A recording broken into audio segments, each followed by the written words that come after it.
अध्यक्ष महोदय, आज इस सदन में देश के किसानों और उनकी समस्याओं के बारे में चर्चा प्रारंभ हुई है।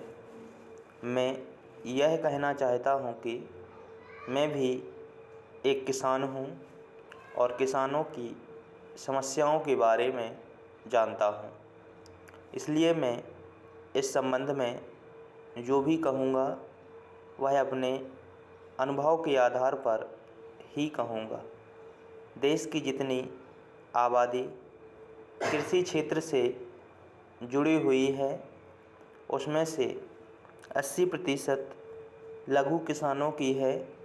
मात्र 20% किसान ही ऐसे हैं जो लघु किसानों की श्रेणी से कुछ ऊपर हैं।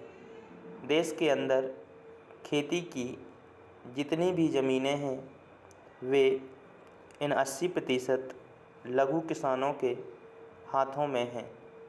अभी कुछ समय पहले ही इस सदन में आबादी के बारे में चर्चा चल रही थी।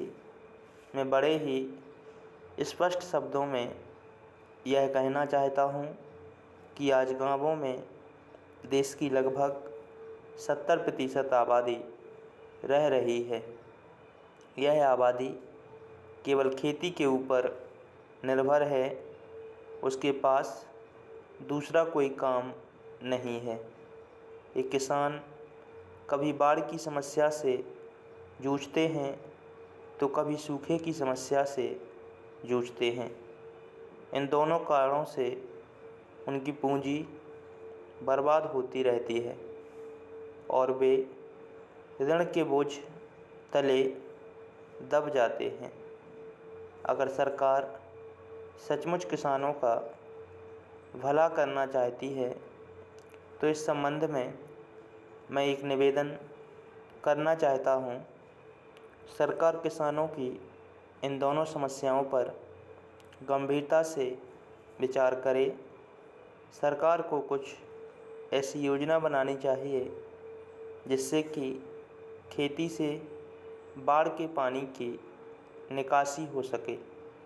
मुझे लगता है कि ग्रामीण क्षेत्रों में बड़े बड़े तालाब बनाकर बाढ़ के पानी को जमा किया जा सकता है ताकि सूखे की स्थिति में वही पानी खेत की प्यास बुझाए।